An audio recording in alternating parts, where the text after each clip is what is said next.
E aí, galera, tudo certo? Aqui é o Wanderson Assetti, do canal Exatistas. Galera, nessa segunda aula sobre química básica, eu vou falar para vocês sobre um conceito muito legal chamado soluções. Beleza? Tá, o que é uma solução? Solução nada mais é do que uma mistura do tipo homogênea. Vou até destacar isso para você, ó, mistura homogênea, necessariamente. Mistura homogênea de quê? De duas ou mais substâncias. Tem mais alguma coisa para lembrar de soluções? Tem um detalhe muito legal. O tamanho médio das partículas é menor do que 1 nanômetro. Tá, mas e se fosse maior? Se fosse maior, poderia ser um coloide ou poderia ser uma suspensão. Então, solução nada mais é do que uma mistura do tipo homogênea, ok? E além de ser mistura homogênea, tem que ter tamanho médio das partículas menor do que 1 nanômetro. Beleza? Só para curiosidade, o que é um nanômetro? Nanômetro é a milionésima, ou melhor, bilionésima parte de 1 metro. Ok? Isso é uma solução. Bom, basicamente, para que você tenha uma solução, você precisa de soluto e precisa também de um solvente, ok? Então, o que forma uma solução? A mistura entre solvente e soluto. Toda solução vai ser constituída de soluto e solvente. Ok? Fácil demais isso, né? Bora? Aí é o seguinte, a primeira coisa que a gente define nessa aula é a classificação das soluções. E quando você pensa em classificar alguma coisa, a primeira coisa que você precisa fazer é estabelecer critérios. Tá? E qual é o primeiro critério que a gente utiliza para classificar as soluções? O primeiro critério chama-se estado físico ou estado de agregação, que dá na mesma. E aí? Uma solução ela pode ser sólida, por mais que isso possa soar estranho. Soluções podem ser sólidas, líquidas ou gasosas. Exemplo de soluções sólidas, as ligas metálicas, como por exemplo o ouro 18 quilates. Ah, não tem um ouro 18 que mordem? Não, ouro 18 quilates. Beleza? Solução pode ser líquida? Pode. Aliás, a gente conhece muito mais, é muito mais próximo da gente as soluções do tipo líquidas, tipo água mineral, uma garrafa de aguardente, ou cachaça, ou pinga, como você quiser, né? E por aí vai. Existe solução gasosa? Existe. Olha o exemplo bacana, ar atmosférico filtrado. Por que o Wanderson fez questão de falar que o ar atmosférico é filtrado? Primeiro porque ele quis. Aliás, não é por isso. Filtrado, porque se ele não for filtrado, ele pode ter partículas, poeiras em suspensões. Entendeu? Ou melhor, em suspensão, ok? Então, se for ar atmosférico filtrado, ele é um exemplo de solução. Fechou? Em qual estado de agregação? Estado gasoso. Pronto, fechou. Esse é o primeiro critério. O segundo critério é muito bacana. Ele fala da proporção entre soluto e solvente. Como assim? Quando você tem pouquíssimo soluto para muito solvente, por exemplo, dissolver um limão dentro de 30 litros de água. Isso vai ser uma limonada muito diluída. Concorda comigo? Pouquíssimo soluto.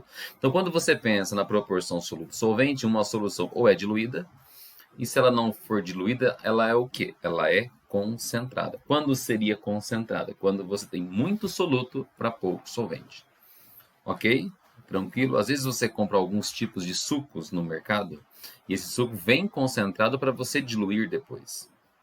Beleza? Venenos que se usa na agricultura normalmente são vendidos em soluções concentradas. A diluição é feita no local. Tá, mas por que o veneno não vem pronto já diluído? Para economizar espaço e para baratear o preço também. Ok? Porque ocupa menos espaço, ocupa menos embalagens, ocupa menos caminhões para o transporte e por aí vai. Beleza? Tranquilo? E o terceiro critério chama-se natureza do soluto. Aí é o seguinte, existem soluções que elas podem conduzir eletricidade. Quando você vai tomar banho, que você liga o chuveiro elétrico e a mão está cortada, às vezes, pode ser que te dê um choquinho na mão. Você deve ter experimentado isso já. Por quê? É que se está cortado, os fluidos corporais normalmente têm íons dissolvidos. Em outras palavras, os fluidos corporais são soluções iônicas. Entendeu? Se tem íon, essa solução consegue transportar corrente elétrica.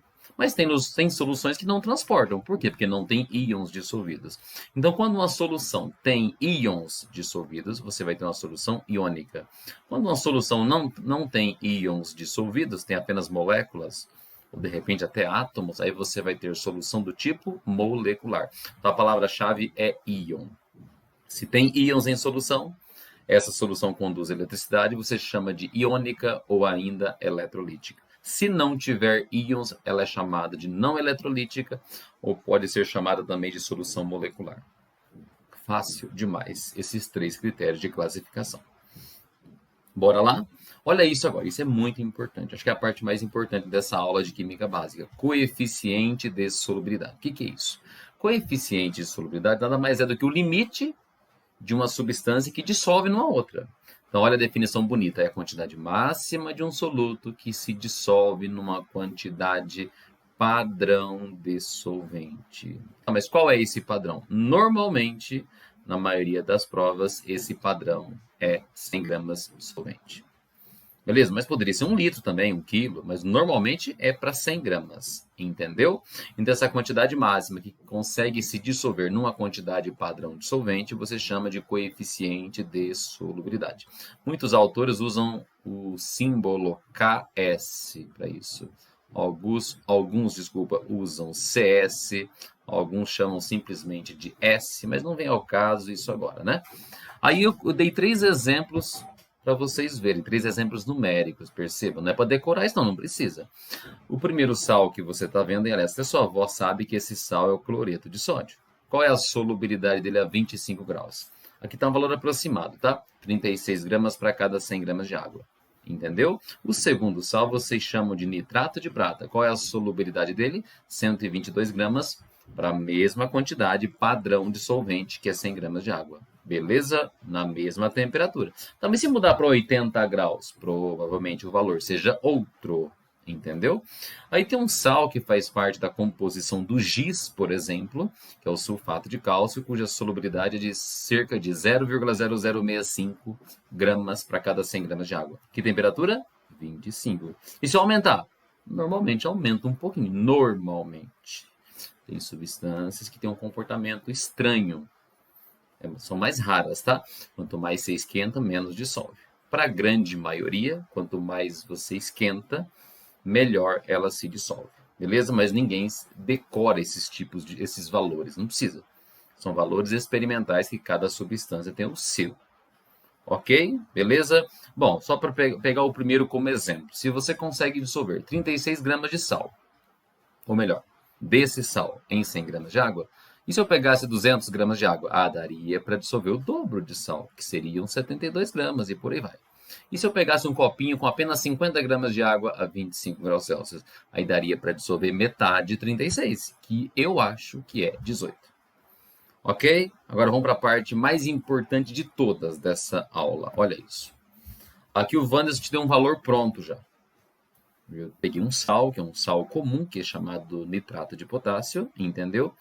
O Wanderson te deu o valor do coeficiente de solubilidade dele já prontinho. Qual é o valor? 31,6 gramas para cada 100 mililitros de água. Qual é a temperatura que estamos usando como padrão aqui? 20 graus Celsius. Pronto. Agora, olha o que a gente vai fazer. No primeiro copinho, nós vamos pegar 20 gramas de água. 20 gramas desse sal e adicionar a 100 mililitros de água. No segundo copinho, vamos pegar 31,6 e adicionar aos mesmos 100 mililitros de água. No terceiro copinho, 50 gramas desse sal em 100 mililitros de água. E no quarto copo, os mesmos 50 nos mesmos 100. Pronto. Tranquilo?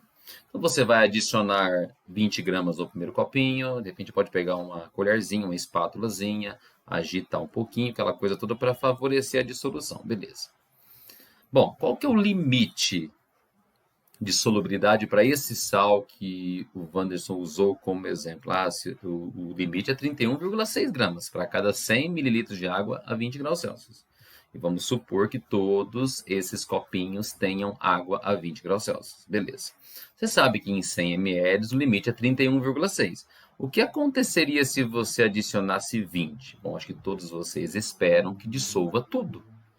E ainda daria para dissolver mais. Quer dizer, essa solução ainda não está no seu limite de solubilidade ou de dissolução. quer dizer que ela não saturou ainda. Portanto, no primeiro copinho você vai ter uma solução do tipo insaturada. No segundo copinho você resolveu adicionar 31,6. Bom, 31,6 em 100 ml de água é exatamente o limite. Você pegar uma colherinha, mexer um pouquinho, sem deixar que a temperatura mude. O que a gente espera? A gente espera que dissolva tudo, mas não cabe mais nada. Então, você tem uma solução que está no limite. Qual o nome disso? Solução saturada. Agora, se você colocasse 50 gramas dentro desses 100 ml de água, o que você espera como normalidade? O que você espera? Eu espero que um pouco vá para o fundo, Wanderson. Isso. Se você jogar 50 e o limite é 31,6, eu acho que quase 19 vai para o fundo. Dá até para ver no desenho que se formou alguma coisa no fundo aqui, não é verdade? Beleza? Isso você chama de precipitado, corpo de chão ou corpo de fundo. Tá aí o nome da solução. Ela continua sendo saturada, porque só dissolveu 31,6. Aquele excesso nem faz parte da solução. Ele está na forma de precipitado ou corpo de fundo. Ok? Agora, uma situação anormal. Atenção. E se você colocar 50, último copo, se você colocar 50 em água a 20 graus, mexer um pouquinho com a colherzinha, alguma coisa do tipo, e você perceber que não tem nada no fundo. Ué, Wanderson, mas isso não é normal? Não é mesmo, isso é estranho, é anormal, é instável. Se isso acontecer, você vai estar percebendo o seguinte, que tem mais soluto dissolvido do que deveria. Qual o nome disso? Se você ultrapassou o limite de saturação, o nome da solução é solução supersaturada. Só que um detalhe importante, ela não vai durar muito tempo. Por quê? Porque a tendência da solução supersaturada é o quê? Se transformar numa solução saturada com corpo de fundo. Entendeu a ideia? Então eu falei da definição de solução, que precisa de soluto e dissolvente. Falamos de como que se classifica as soluções, falei do tal do coeficiente de solubilidade, e dependendo dos valores que você colocou, que você adicionou dentro de uma determinada quantidade de solvente, você pode ter uma solução insaturada, saturada normal, saturada com corpo de fundo, ou até a supersaturada, que é instável. Qual que é a tendência de toda a solução supersaturada? Depois de um tempo, converter-se em saturada com corpo de fundo. Entendeu? Show de bola! Espero que vocês tenham entendido, tenham aprendido esse conceitozinho super bacana de química básica. Um grande abraço a todos, até a próxima. Fui!